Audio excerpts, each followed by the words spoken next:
at Hogsmeade Village. Lieutenant Dane. Hello, Forrest. You got new legs. Titanium alloy.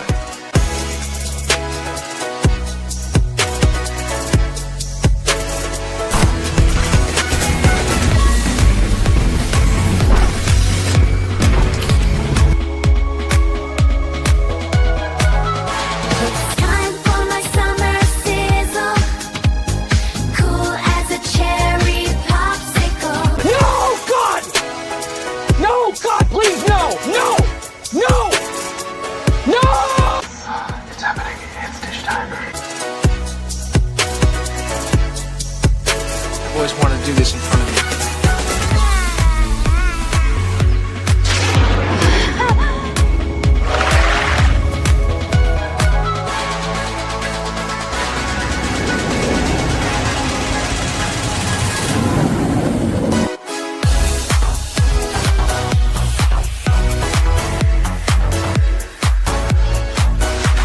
Creating content that enlightens and lifts you up. Dish, sir, dish. Me at Splash Mountain, just pepper these in here.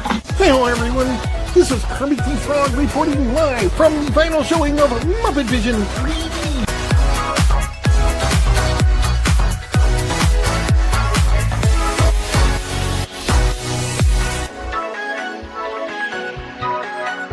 Right? God, I missed our daily dishes. Yes, indeed.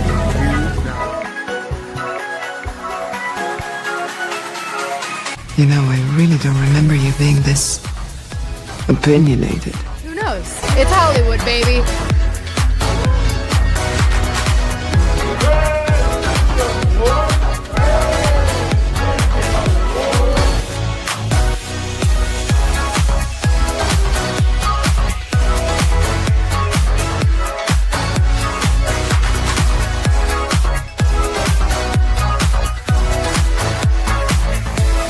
Ladies and gentlemen, it's time for the dish! Hey. So, let's dish. What do you want to dish about? Anything you guys want. This is your time. Welcome back, Fun Fam! And if you're brand new to the channel, welcome in to follow the Bradley's Fun. This is The Dish, and my name is Ron E. Bradley. I hope that wherever you are, you're having a phenomenal day, whether it's daytime, nighttime, morning, evening, middle of the night, afternoon, whatever. I hope it's great. I hope it's phenomenal. And I hope that you click that like button down below if you haven't done so already. If you're watching this live, if you're watching it on the replay, comment below, please. Replay gang, hit the like button. Join us, because this show is not about me. This is about us. This is about our community, which we are working on growing. It is the holiday season. There is so much going on. Let me say hello to everybody who is in the chat. Say hello to Magically MJ, says she is swinging by to say hi and Merry Christmas to all of you. And I know that she's got a lot of family, so she's going to be on the show tonight. That's which is like, that's this time of year, right? This is Christmas week. I can't believe it's Christmas week, by the way. It kind of freaks me out that we are in Christmas week. It's really weird. You know, it happens every year. The year goes by, and then it's Christmas week, and you're in Christmas week, and you're like, how on earth did it just snap by? Especially during the times of the year when it just seems like everything's going so slow, and like it just things are dragging on. And then there's like all of these major events that happen. Life happens. I mean, geez, it's been now. What is today? Not quite. It's been almost a month since my dad passed away. It's a weird thing too. Because life goes on, and he was living in a different state, and we would talk every now and again. But it's weird. I have saved 4 voice messages, voicemails from him that I have saved, and I can at least keep those saved forever, which is cool. So I have something good to remember him by. We've got Tom is here, says, hey, I'll hit the like button on the way in. And Merry Christmas, Erica and Raph, waving with the pink hands. Hello. And this is me. This is my other account. Hello, TBB coach. I used to be a Team Beachbody coach. That's why that's there. It's not a thing anymore, but I still kind of, I still advocate for the company. I still like the company. Let's see. Canadian Family Life. Tiffany, I saw your premiere earlier. That was good. Watched the whole thing. And always good to see your vlogs. Keeping up with Vlogmas. Something I did. I did it well in 23, but I haven't done it since. When I say 2023, I still cannot wrap my head around the fact that I live in the 2020s. I think my head is still in the early 2000s. Oh, I'm super thirsty. My gosh. And then Tom is here saying hi to Canadian Family Life. Canadian Family Life. Tiffany's up there. By the way, what was I going to ask you? Oh, I was going to ask you about, I think it was Avatar. If you guys have it up there, and I'm assuming you have local theaters that you could watch Avatar in. Linda's here. Linda says, hey, Rod, Merry Christmas, you and your family, and everyone in the chat. Merry Christmas and Happy Christmas. And Nita, our good friend Nita, says, hey, all, Merry Christmas. Merry Christmas to all, and to all a good night. It's all about the light of Jesus Christ. Never let anybody forget that. And let's see. And then Tom and Erica and Fairbrick Studio coming in from across the pond says, quick visit. Hello. I know it's late for you, Wayne. I know it's late. He says, happy Christmas, everyone. Happy Christmas. And Tiffany says, hi to Wayne. Back and forth there. Tiffany, Tom. Dan's Life with Kingdom is in here. I see him. What is up, Dan? Good to see you. Good evening, my friend. And Magically MJ is chiming in again. Hi, everyone. Merry Christmas. Ho, ho, ho, ho.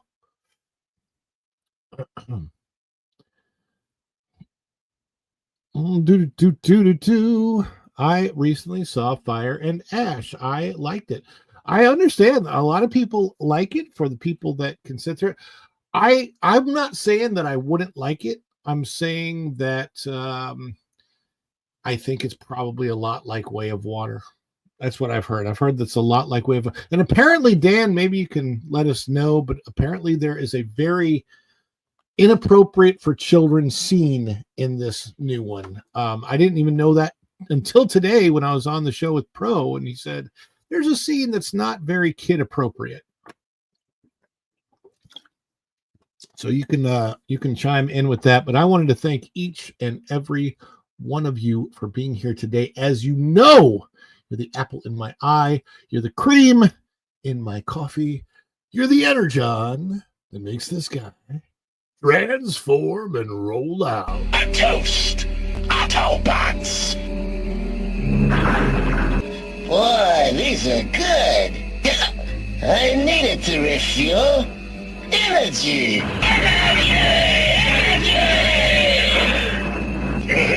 This stuff's the greatest.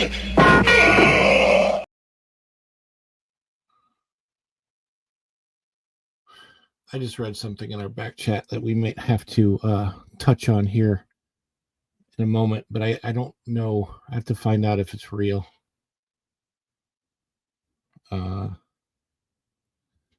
O2RR chiming in. Thank you for that. Yes, I appreciate that. We are going to get to that in a minute. I need to find out. Do you have a source? We have a source. Let's bring our people in. Let us bring our people in, and we're going to get back to the supers in just a second.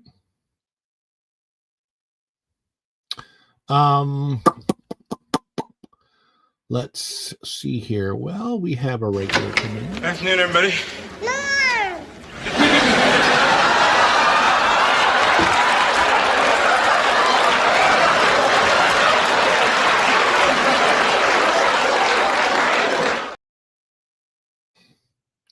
Ho, ho, ho. Don't mention it yet because I know you're researching it. So, Yeah, I know. yeah, let's find out what is happening here. Huh. Okay. This is so we're trying to validate some information and see what's going on here. Check your X chat too. That's where I found out about it.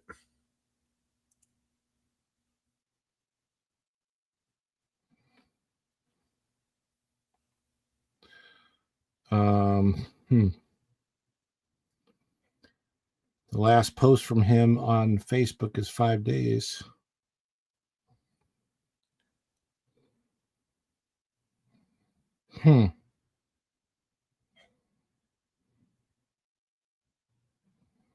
Yeah, I'm not finding anything. I just did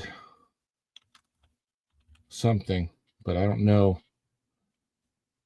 What on earth?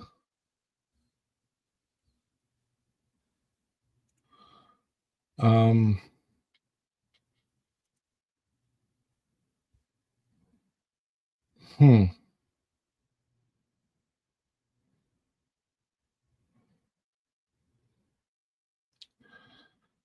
Wow.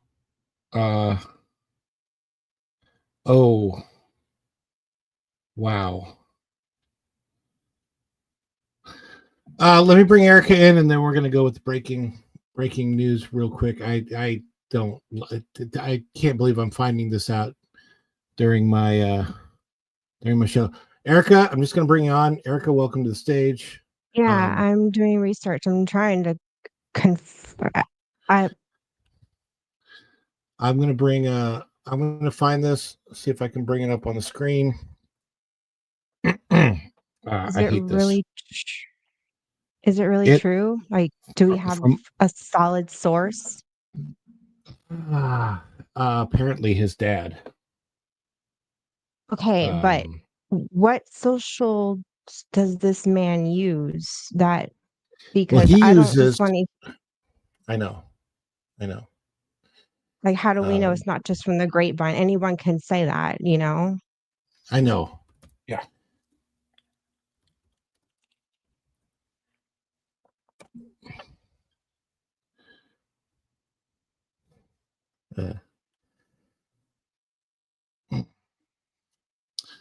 Okay, so I'm gonna bring this up. I hate to do this.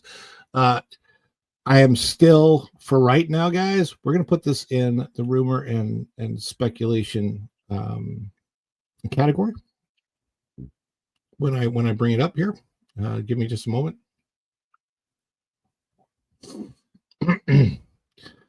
Because this is definitely not what I would have expected during the show.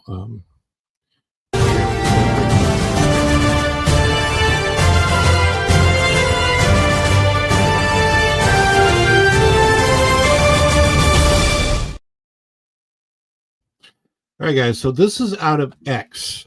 So what I'm going to tell you is that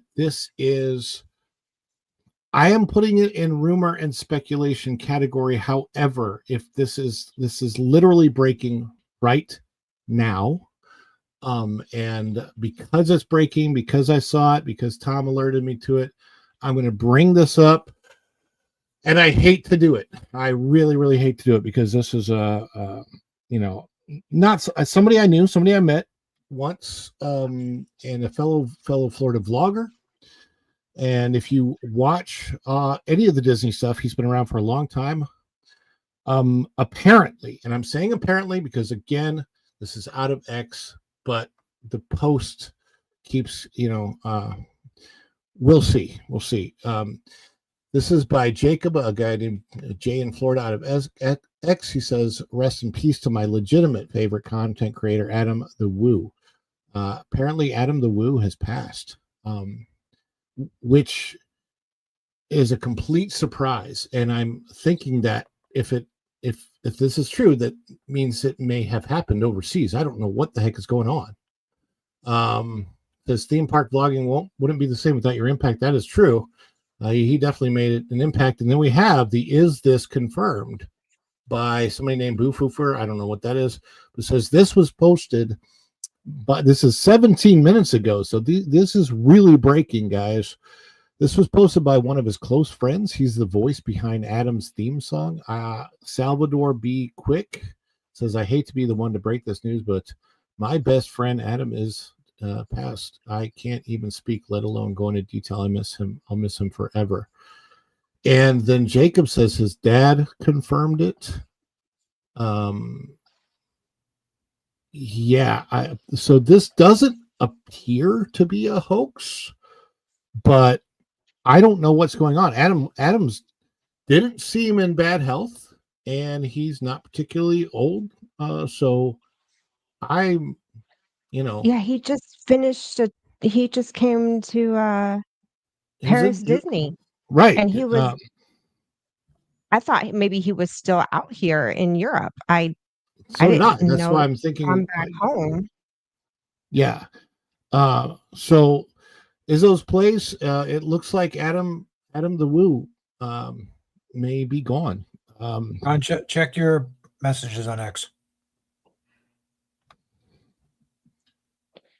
I'm trying to find more on X.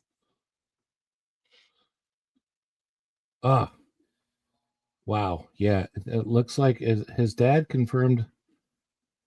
Oh my gosh. What on earth?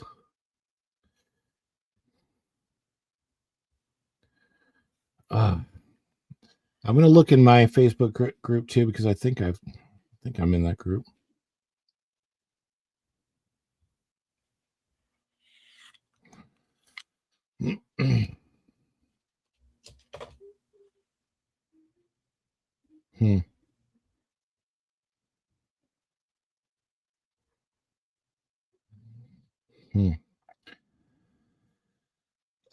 Boy. It's everybody's saying it. Yeah. I'm looking through my Facebook posts. I'm so heartbroken over the news that Adam the Woo has passed. He was a great person, lifelong family friend, had a heart of gold, will be deeply missed. This is, I have no idea what the heck happened. But it seems that people are confirming it. It's, oh my gosh. And one of his posts 10 weeks ago, Adam has said, in 2026, I plan on getting back in a car and hitting the back roads of small towns of America. I mean, he whatever happened, it certainly wasn't expected, because this is sudden. Dan says he just checked Instagram. We don't know what in the world did happen. This sucks. This super sucks. Yeah, it does. I only met Adam one time, and he was super nice. He was actually with Tim Tracker when we met. It was during the whole Tiana's thing, when that was getting open and stuff. But my gosh, he just posted about, my mom says he just posted about the Grinch being at Celebration yesterday. Whatever happened, something must have, I don't know, man. I'm assuming, I don't even want to speculate. It's just horrible. I feel bad for his family. Oh, absolutely. I mean, apparently it's his dad who found him, and no father should ever lose their son.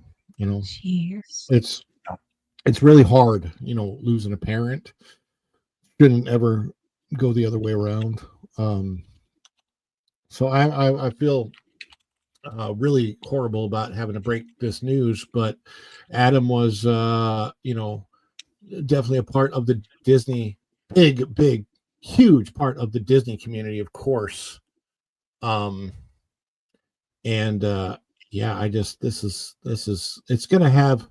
This is going to have an impact, a huge impact, I think, in the vlogging community, and super surprised.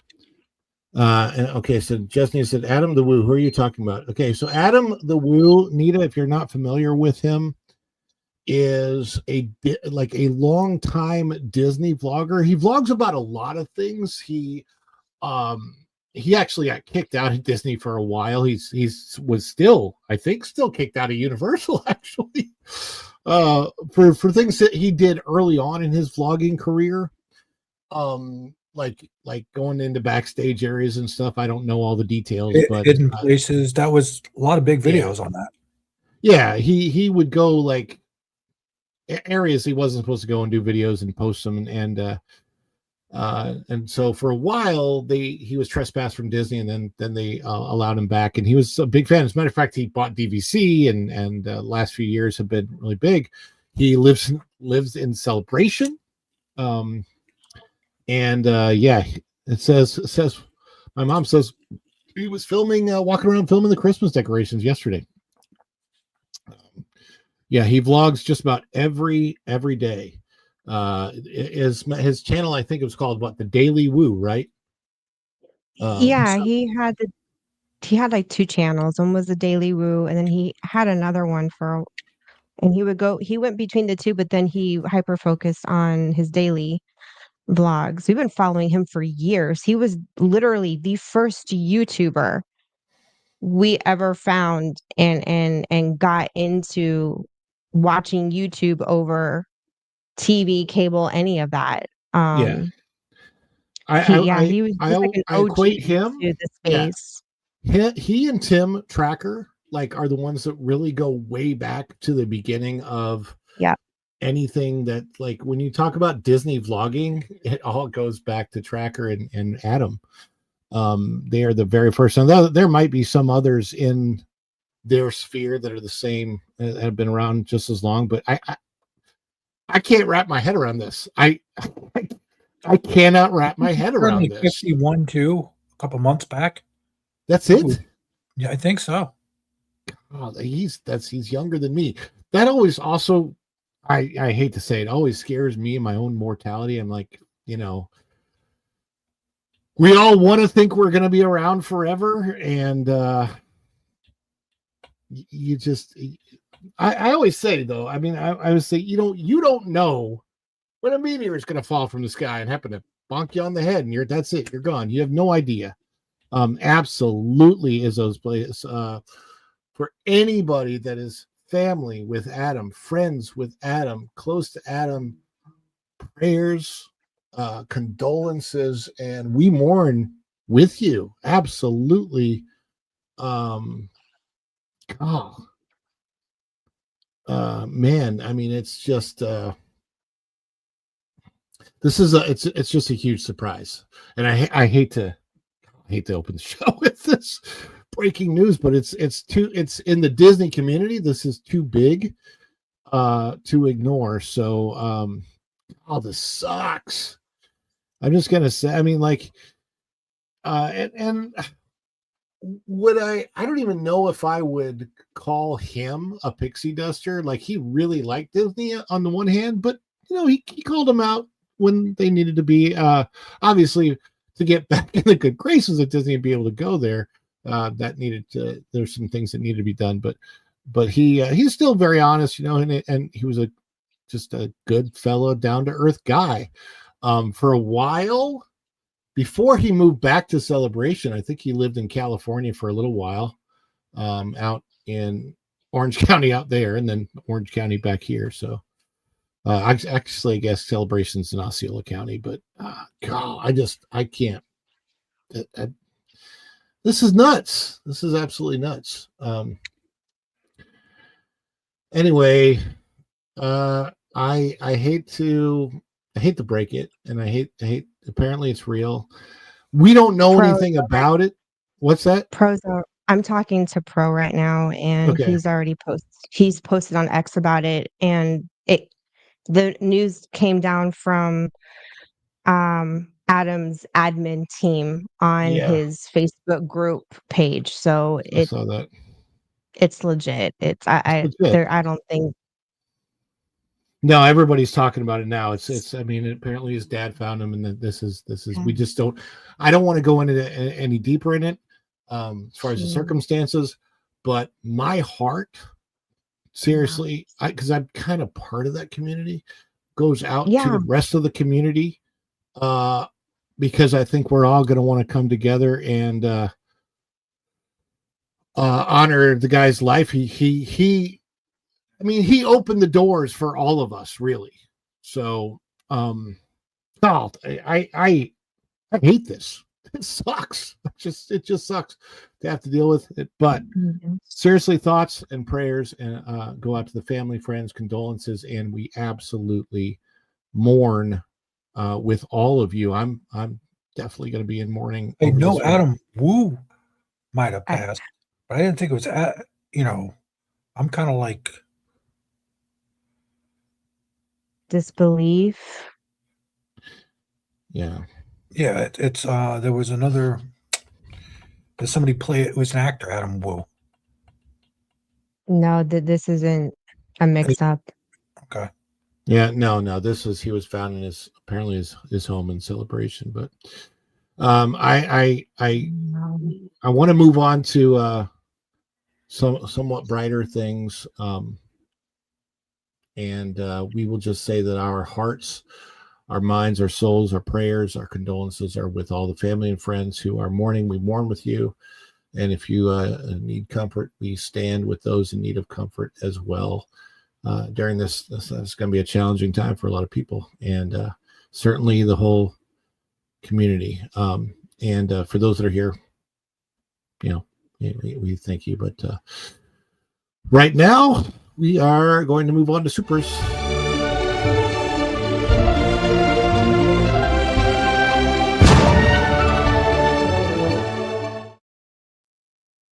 And we do have one super chat, and that is from O2RR, $1.99. Thank you for all that you do. Merry Christmas. Thank you, O2RR. We appreciate you being here. I apologize for having to start the show with such challenging news. I think Adam would probably want us to move on to the bigger, the better, the good things, and celebrate life while we still have it. So we will do that, and we will celebrate you during our celebrations, guys. We do invite everybody to celebrate along with us. So if you are in the chat and you're a member of the channel, you have custom emojis to celebrate. If you are not a member of the channel, you can celebrate with us as well. But when we get a super, we are not celebrating us, we're celebrating you out there. We love you, we appreciate you. We could not do this. You are part of the show. You participate with us, we participate with you, and O2RR, we will celebrate you now.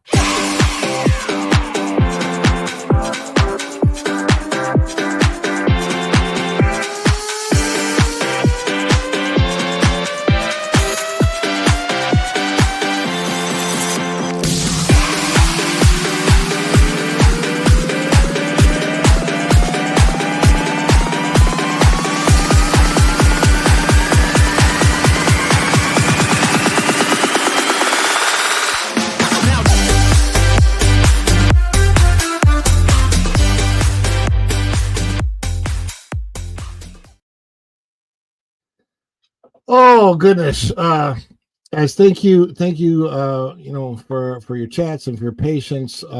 Man, yeah, lots of prayers. Yeah, rest in peace, Adam. Rest in peace. I hope, man. It's a hard one to have to start with, guys. So thank you for your patience with us. But you have been patient, and we appreciate that. And so I believe it's time. I think it's time to talk about the numbers.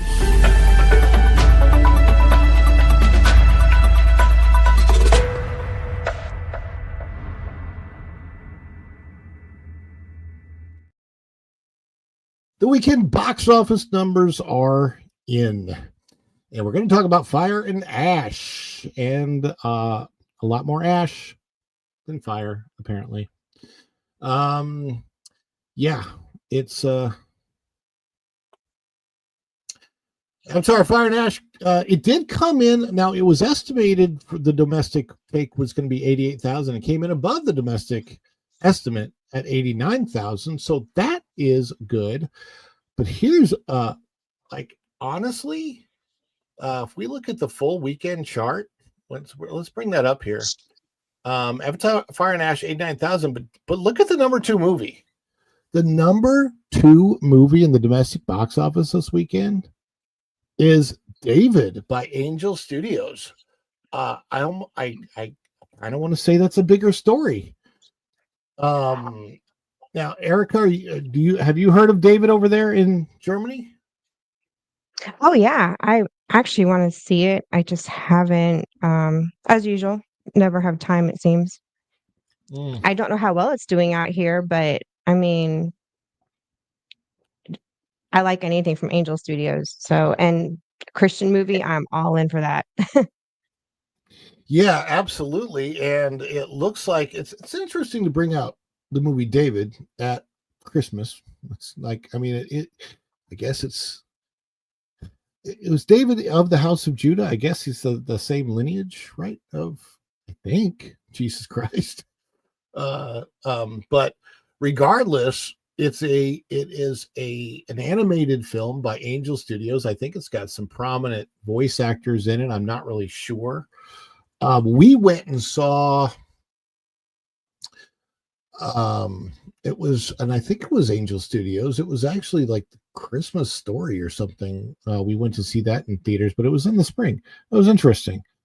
So yeah, I think it's great that David is 22 million. I don't know what the budget was, but I don't imagine that with it being Angel Studios that the budget is huge.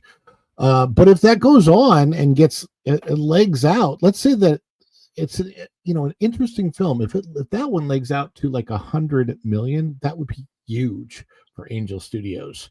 They're really breaking in and making a name for themselves as kind of oddly like a big deal because the Christian film industry was such a niche industry that is typically very independent, and a lot of things don't get released at the box office, right? The movies I've acted in, not box office releases, but Angel Studios has really broken through and become a big deal.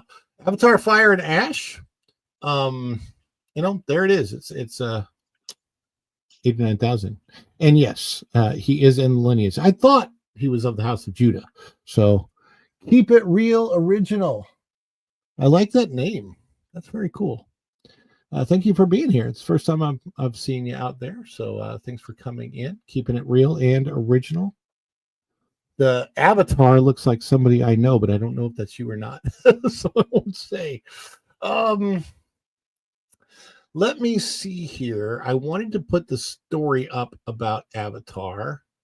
And this is out of the Hollywood Reporter. Avatar 3 box office. James Cameron saga opens on low end in US with 88 million. We know it's 89 million now, but race is far from over. Now, it's going to be an interesting read. I haven't read it, but the reason I wanted to bring it up is because of how it's framed by the Hollywood Reporter. The first 2 Avatar films, and by the way, this is by Pamela McClintock. Give her credit out of the Hollywood Reporter. The first 2 Avatar films, likewise, didn't boast huge pre-Christmas openings, yet went on to become the number 1 and number 3 top-grossing films of all time worldwide and globally. Avatar Fire and Ash pulled in $345 million globally, the second best of 2025. Number 1, of course, was Zootopia, which just happened, right? Zootopia 2. Let me see if I can get this out of the way. So it says James Cameron's third installment in his groundbreaking Avatar series minted green at multiplexes around the globe over the weekend as the year-end holiday box office commenced in earnest. Avatar Fire and Ash from 20th Century and Disney amassed $345 million in its worldwide opening, the second best global opening of any 2025 Hollywood title behind fellow Disney Thanksgiving tentpole Zootopia 2.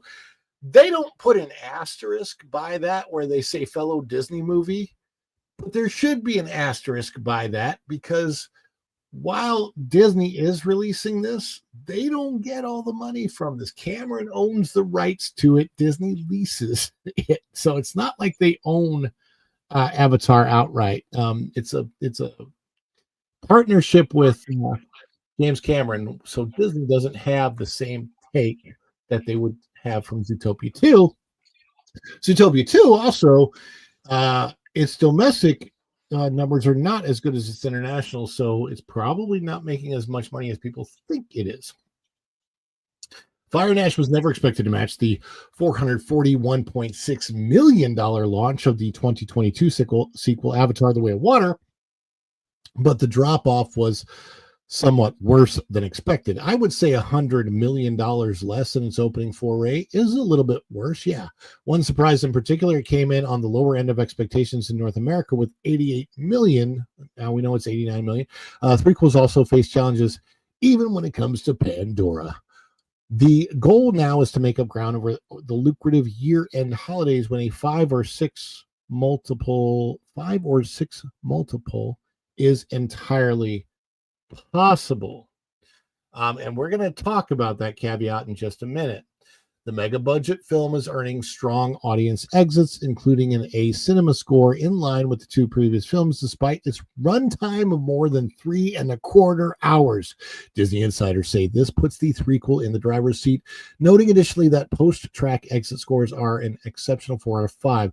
The first Avatar movie was all but lambasted when it opened to $77 million in 2009, considering its cost.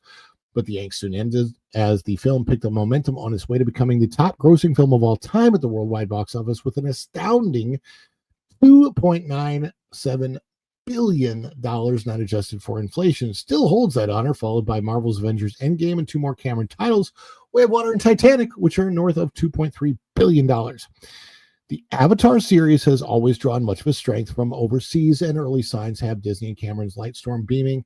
IMAX, whose technology the filmmaker has always relied on, ponied up $43.6 million of the opening weekend global gross to mark IMAX's biggest opening weekend of the year and among its 5th biggest openings ever. All told, IMAX and other premium formats accounted for 56% of all tickets sold. Cameron is making a huge push to see the pick in IMAX 3D, which, by the way, if I'm going to go see this, I would probably want to see it in IMAX 3D because this movie is more about spectacle than story. It just is. So this, of course, goes on and goes on. I will say they also talk about David down here, which is interesting. 2 movies that could be collectively dinging Fire and Ash are the faith-based David from Faith-Based Angel Studios and Lionsgate, The Housemaid. I don't think The Housemaid really, it's not really cutting into it that much. It's a very, very different type of a film. But yeah, so let's talk a little bit about about Fire and Ash and about Pandora. And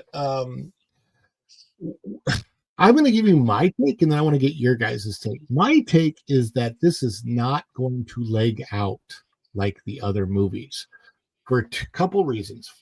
The first reason is, from my perspective, you have the original Avatar, which legged out because word of mouth got out about how cool it was to see it. Everybody wanted to go see it in theaters, see it in 3D. It actually made 3D, brought 3D back to movie theaters, and everything's had to come out at least in some 3D format ever since, which is crazy. But then there's this long period of time, like what was it, 13 years between Avatar 1 and Avatar 2?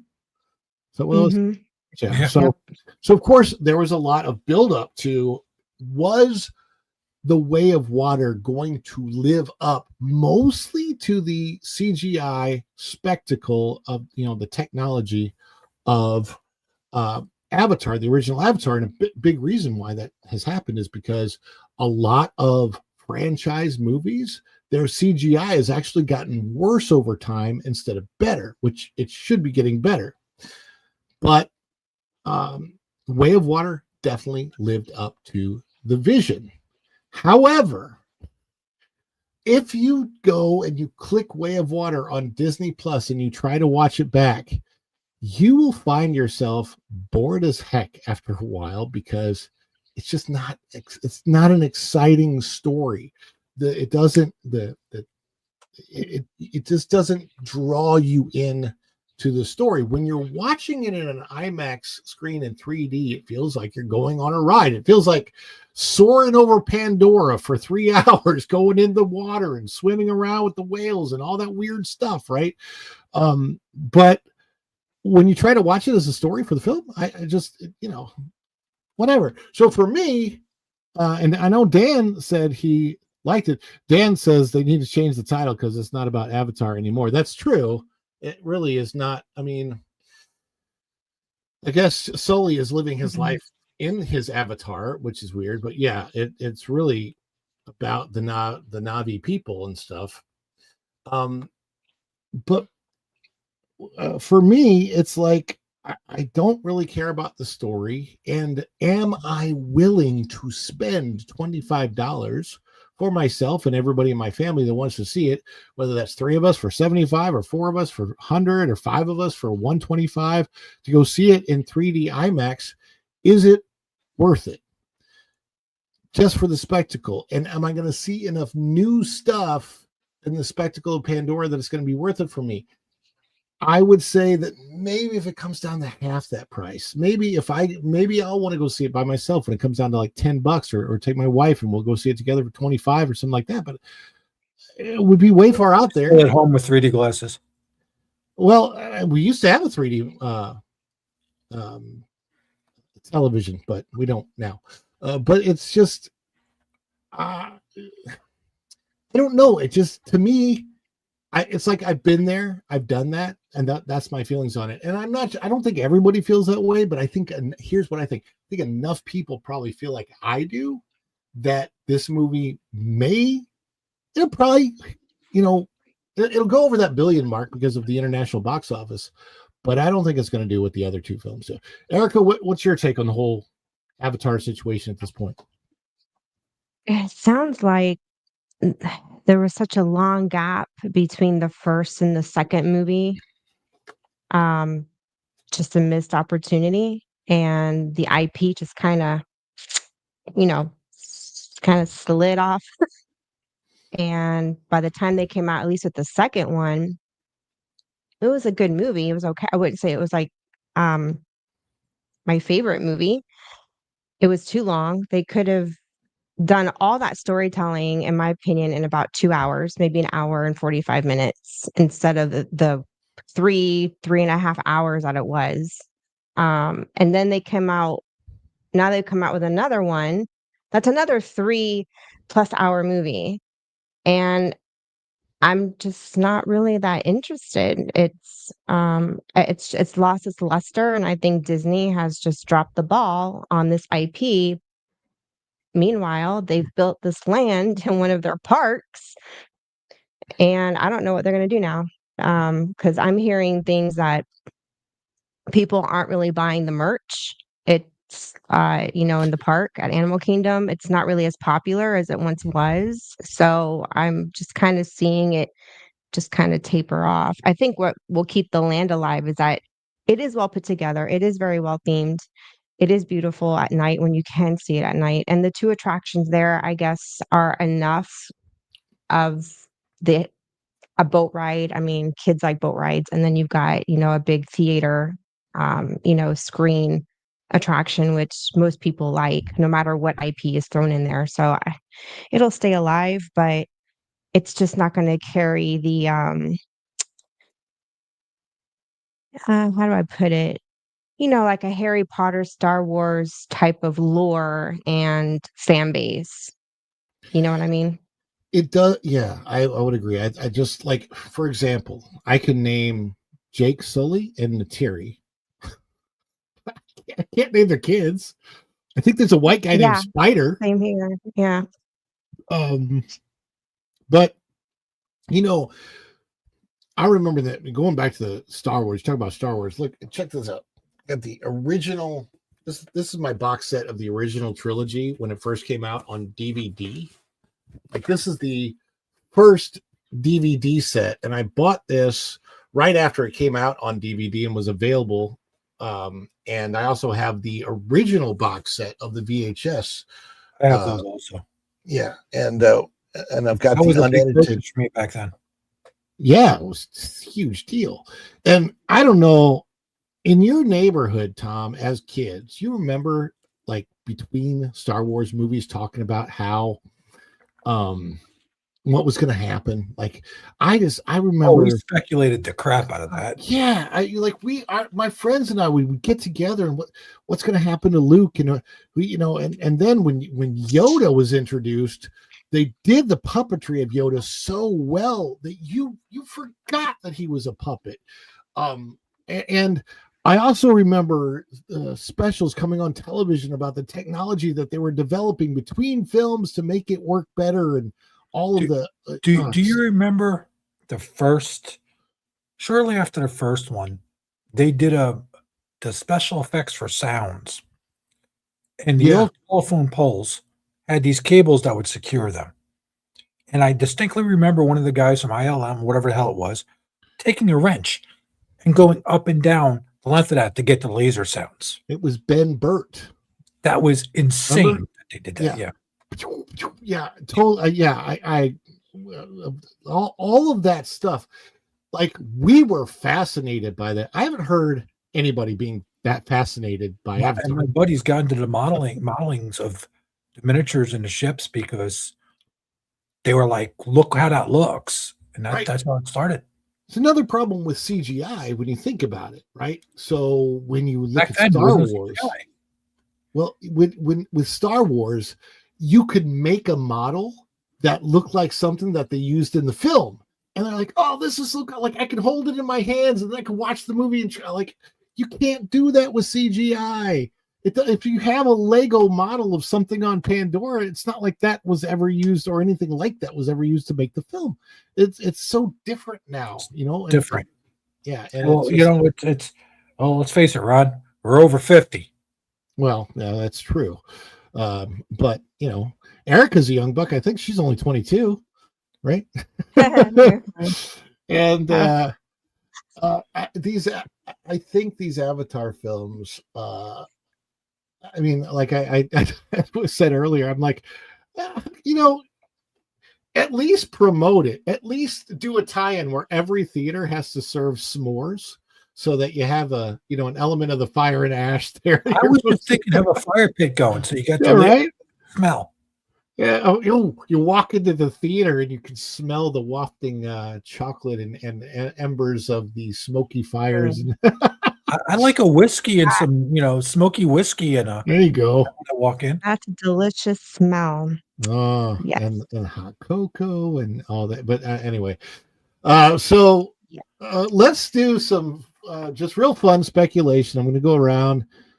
Tom, box office prediction for, let's say, how Fire and Ash ends up. Let's do the global. What do you think? Maybe another million more than what they got now. A million more? Yeah. Okay. He's low. All right. He's on the low end. Erica? I think it's done. It's just flatlined. Do you? I think that it has legs, but I'm not going to give it the legs. I think it hovers right around $1 billion. Which wouldn't be good for this film because of how much it costs to make. But we shall see. Fire and Ash, guys. What do you think of it? Is it gonna be fire, or is it gonna burn out into? I ain't even gonna raise the flag that I do it to watch it. No, didn't even have to raise the flag or put on the eye patch.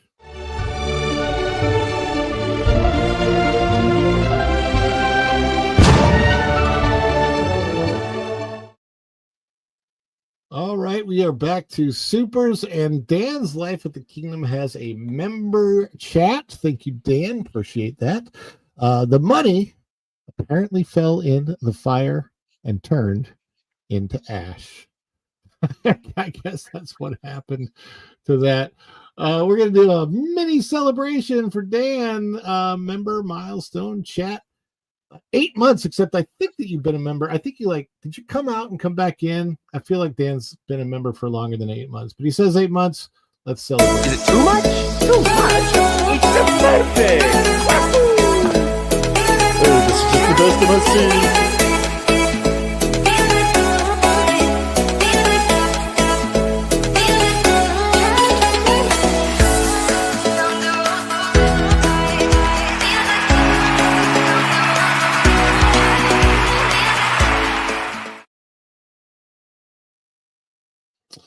Oh, we got celebration chats with the balloons. Yay. Let's do 8:25. Okay, we have time. Good. We have another story to get to, and technically, even though it is not technically our first story, it is the first story after the numbers, so we're going to call it our first story.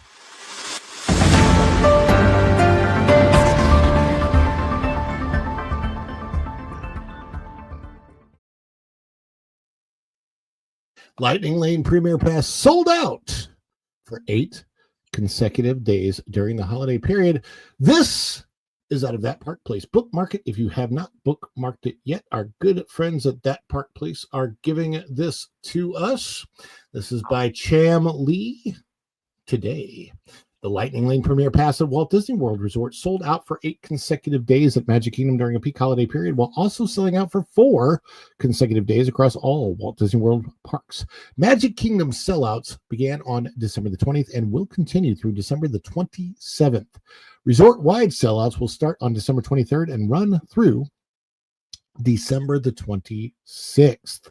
So for those of you that are wondering about the specific distinction of the Premier Pass, that is the most expensive one. So people buying that at the Magic Kingdom paid likely $450 per person in their party, above and beyond what they paid to get into the park, which is about $200. So people are paying $650 per person per day to visit the Magic Kingdom during the Christmas holiday and hope that with this Premier Pass, they can get on every single ride. However, if they have sold out, that means that those Lightning Lane lines are not going to be 5 minutes long. It's going to take you a little bit longer to get onto the ride. And I have a feeling that may beckon some people to ask for refunds. We'll see. Availability checks conducted through the official My Disney Experience app showed no remaining inventory for the Premier Pass on the affected dates, indicating that Disney had exhausted its daily allotment of passes for those park days. Holiday travel demand factors. The stretch of consecutive sellouts coincided with the Christmas holiday travel season, a period that historically sees increased domestic travel and elevated attendance at the theme parks nationwide. There's a PhilharMagic.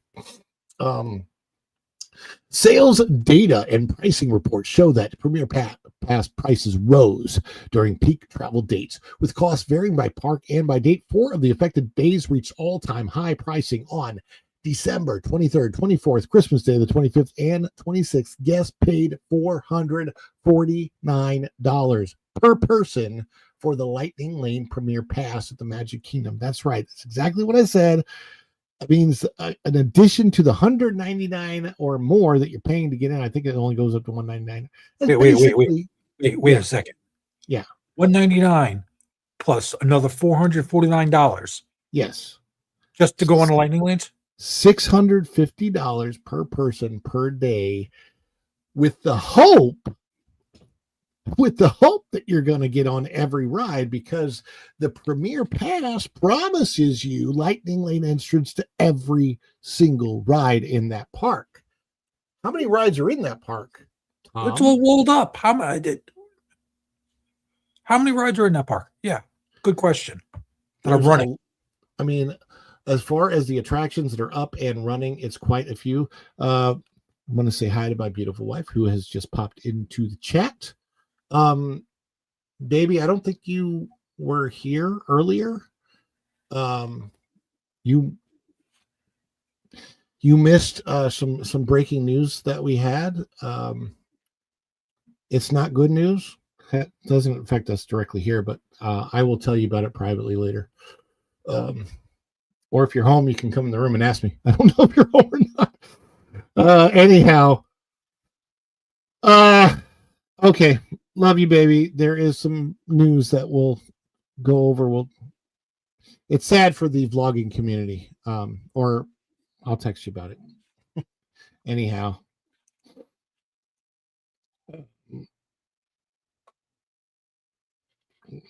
So, Erica, hopefully you're there. Are you going to pay $650 per person per day just to hope that you're going to get on these rides during the Christmas season?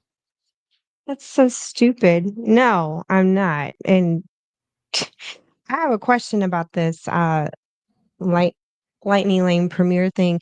Isn't it you pay all that money only to just end up in the same line as the regular Lightning Lane people? That's or is there like right. a third? Okay. See, that's where people have just utterly wasted their money. They could have just bought a regular Lightning Lane.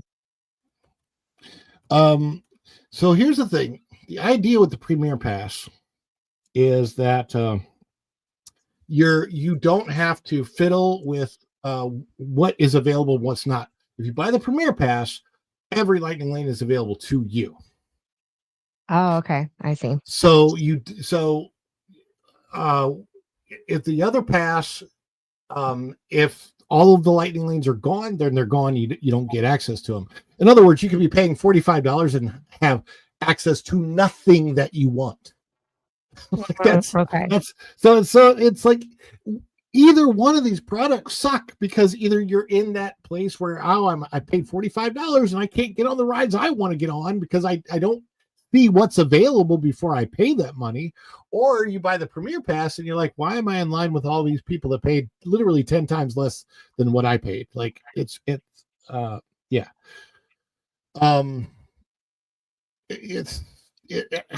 way they have done their system is so convoluted. I would not mind for Disney to do just the Lightning Lane Premier Pass and just eliminate everything else about it and just call it Lightning Lane. That's it. You do your Lightning Lane, Disney, and Universal has their what do they call theirs? What do they? Express Pass. Yeah, Express Pass. The problem is that it's Disney, and if they were to do that, I mean, people are paying what, $600 and what dollars for this? I don't even think Universal charges that much for theirs. They do. Yeah, I mean they I don't know if they go up to $450. I have been there on days when they are $200 at Epic. Okay, so yeah, they're that's like half the price from 600 and I'm sorry, that's just and let's be fair, it's 400. Then you park your pass on top of it. What's crazy to me is that on any of these days when it is busy like that, you're still not. There's no way that you're guaranteed to get in every single ride, and that's what these people are believing. Dan's Life in the Kingdom did the math. 650 divided by 10, 65 per ride. But I think there is. I think there are more rides than that at Magic Kingdom, but you might only get on 10, and for that you'd be correct. And you know that you can only get on them one time, so if you've used it at Tron, you can only ride it once. You want to ride it again, you'd actually have to pay extra for it or wait in the longer line. Wait. That's for the Premier one too? You can only use it once? The Premier one you can only use one time at every attraction. You can't use it at like multiple times. Like let's say that better use for that money. Oh, good Lord. And not to mention the fact that you're going at a time when I think the ambience of the park is better than the rides. Like I like I don't know Yeah. who they designed this product for other than people that are really, really well off, but are only going to come to the Magic Kingdom one time in their life. Like, that's what's so weird. Like, who are those people? Like, I don't Question. get it. Can you pay for this in advance when you're doing your vacation planning Yes. and have it okay. But On you that cannot note, I don't think you can get a refund for it though. But I mean, on that note, if it's like the one in a lifetime trip and you can include it in with your vacation package and you're paying monthly payments until your vacation is paid off. I mean, I guess if you're one of those live my life in payments kind of families, which I mean, most of us are, let's be real. You know, none of us have that kind of cash to just hand over, you know. I've been to Disney so many times, I don't fall into that category. I'm the type I'm fine waiting in line. I'll do what I can and leave. I don't have to see everything, but I get that there are people out there that have either never been or they go very seldomly. So when they do go, it's very special. And, you know, I'm trying to put myself in their shoes, you know. It's I really mean, hard because I've had so much access for so many years for like right. nothing. To me, it's like I'm not paying that to wait in that. You're out of your mind. Well, the thing is also you don't know until you get there if you're looking for that kind of access. And look at you see this video shot. This is from just a couple weeks ago. Same Christmas stuff, same things are available, and like nobody's there. I mean, it literally goes from almost nothing to like crazy busy just on Christmas week alone. You go to the park on this day with all the Christmas stuff a few weeks ago, beautiful weather, 75-degree days.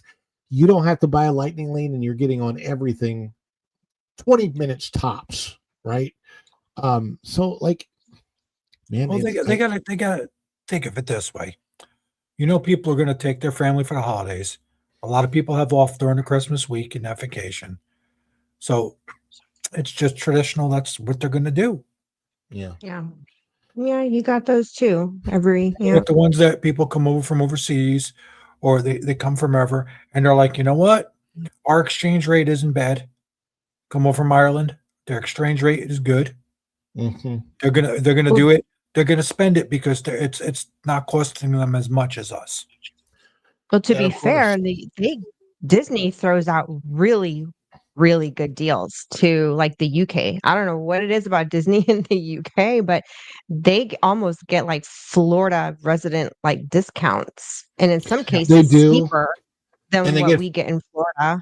They get free dining plans sometimes added when we don't have free dining plans, or they get what they dining credits, which is even better than dining plans. I know this because as a server, there was a special card that they would hand us and they would pay for that. And that was the dining credits that they actually got for free. Sometimes like $500 worth of dining credits on a card that they could use throughout their vacation until that money was used up.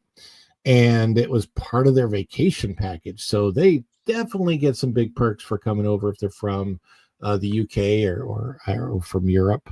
Yeah, it's kind of crazy, but they are they're sold out, and it's you know, that's the Magic Kingdom. I still personally though I say if you're gonna make it all the way over here to Orlando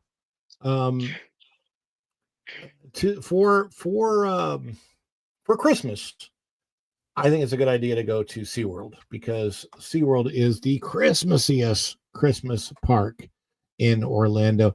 Tom, you've been during Christmas season, right? SeaWorld? Yeah. A lot. It's like they threw so Erica, you gotta remedy that.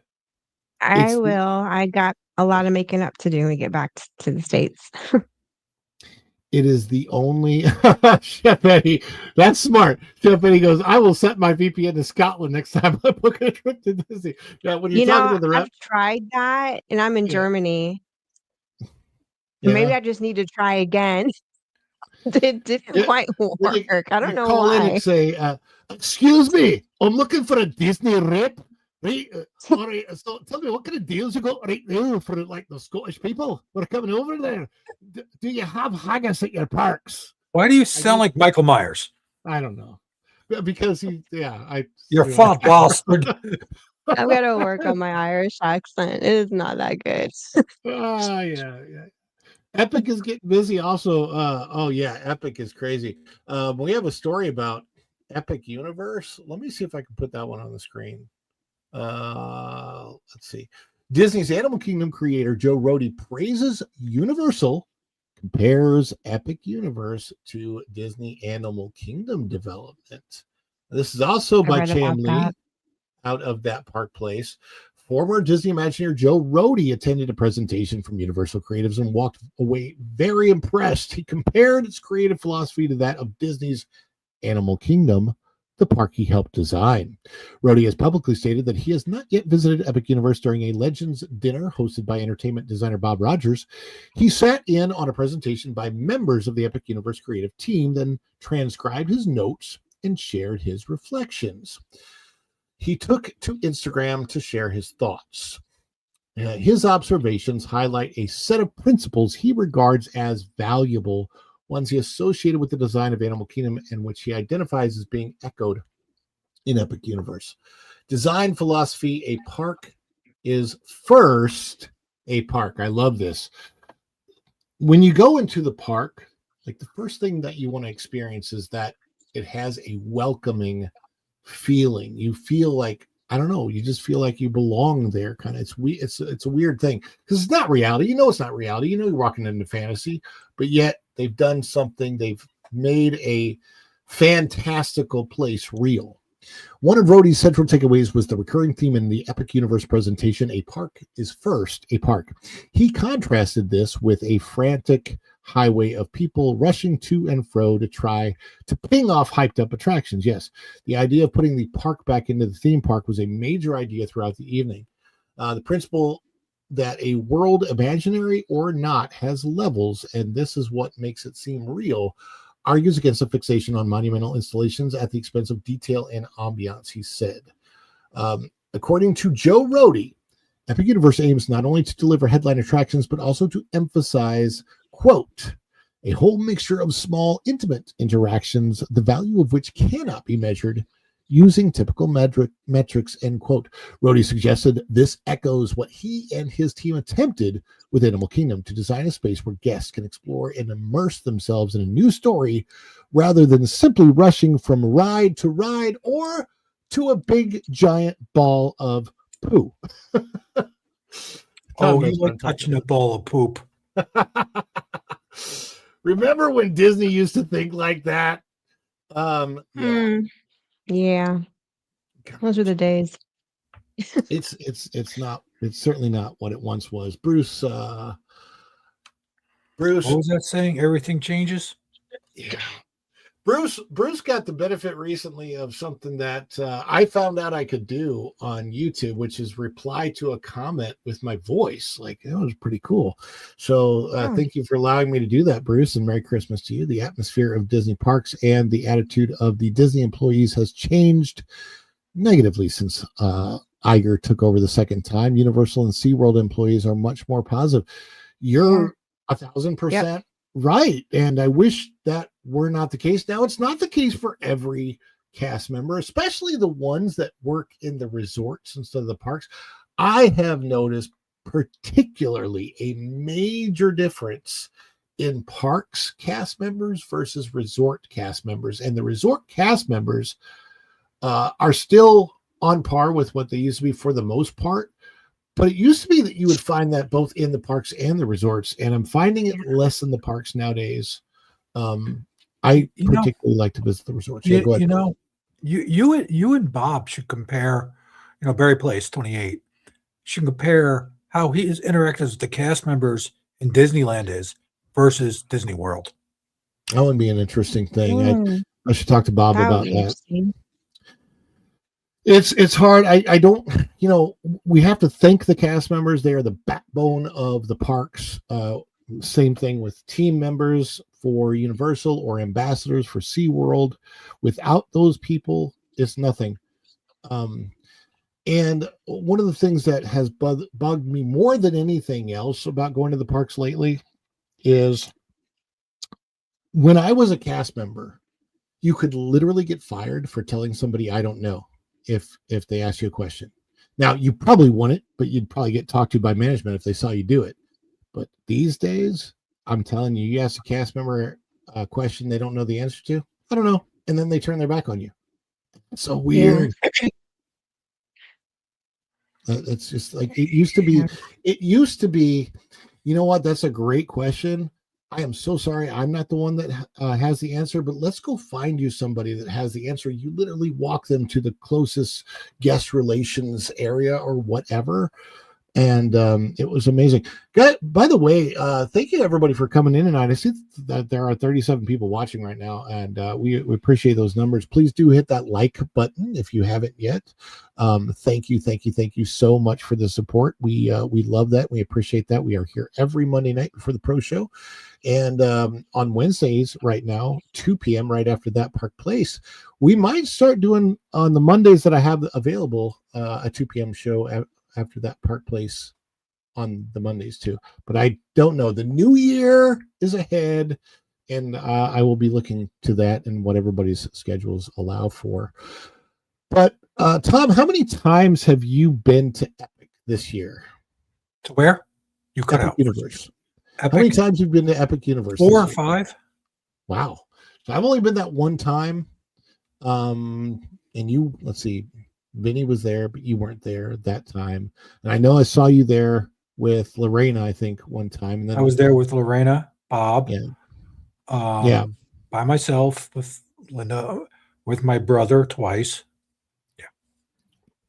So of the times that you have been, have you ever experienced where the rides are down literally all day long or anything like that? Or what is the situation been? Did you ever see my video with when I was hanging out with Berry Place there, where basically everything went down? We had to get comps for the park. Okay, so because I know that they've had their issues. It was, it happens. I mean, a whole bunch of things went down. It was all over, so there was lines everywhere. They were nice about it. The line was long, but the workers were great. The concierges were great. They gave Bob and his family tickets to come back. Me, I got a comp ticket to come back. So nice. And then Dan says here's the interesting thing. When I used my comp ticket, my brother came. We got stuck in the Battle of the Ministry. It was supposed to be 120 minutes. It took us 6 hours about? 5 hours, 6 hours. So we got done with it. We went to them and we're like, hey, this is it. They were like, oh, you were using a comp ticket. I said, yeah, but I wasted my whole day. They gave us another ticket to get in, another half-day ticket to get in. Wow. Well, that was, I mean, that's it's a huge thing. Customer service is huge. And at least if they make a mistake and they're going to try and make up for it the best they can, they can't do everything, but at least they're going to give it a try. I got a story about SeaWorld real quick. What's that? I got a story about SeaWorld. Me and Linda at SeaWorld. Yeah. It was around Christmas time. Actually, yeah, I think it was around Christmas time. Or Halloween. No, it was Christmas. Some other guest child decided to relieve themselves in planters. Reported to a security guard because, hey, you might want to get that cleaned up. So they're like, we're sorry that you had to see that. They took us over to the cupcake booth and gave Linda free cupcakes. They didn't have to do that. All we did is report something that, needs to be cleaned up because it was disgusting. Yeah. I can't complain about that either.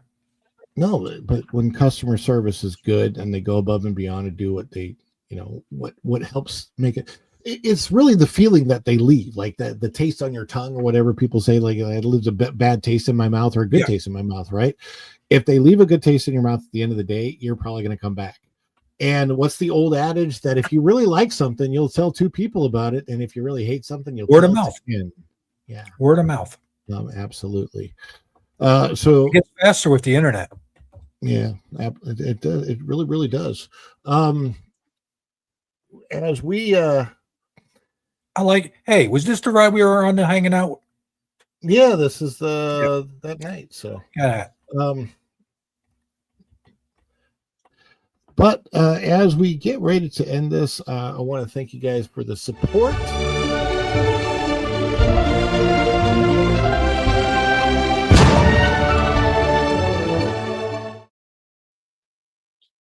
Thank you so much, O2RR, for your $1.99 super chat. Thank you, Dan's Life at the Kingdom, for your member milestone chat. And thank you, everybody that has come into the chat tonight for all of the support.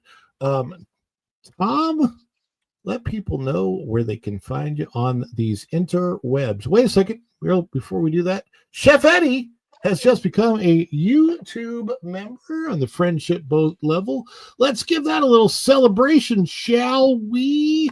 Let's celebrate.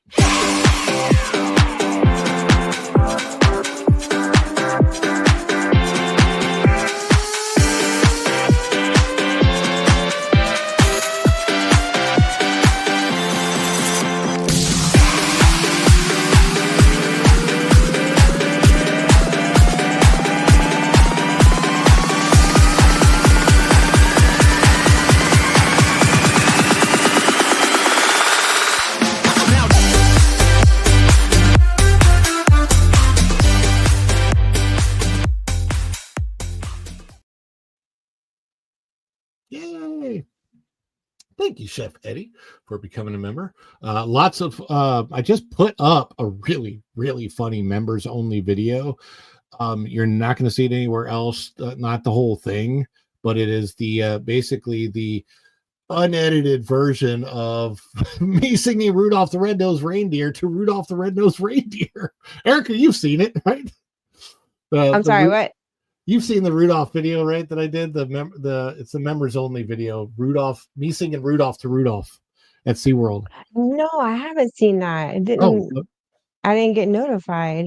Well, What? it's I know you have member access, so yeah, it's Rudolph the Red-Nosed Reindeer. It's me singing Rudolph the Red-Nosed Reindeer to Rudolph the Red-Nosed Reindeer at SeaWorld, and we had a blast. It was so much fun. Oh no, I did see that one. Okay, I did see it. Yeah. But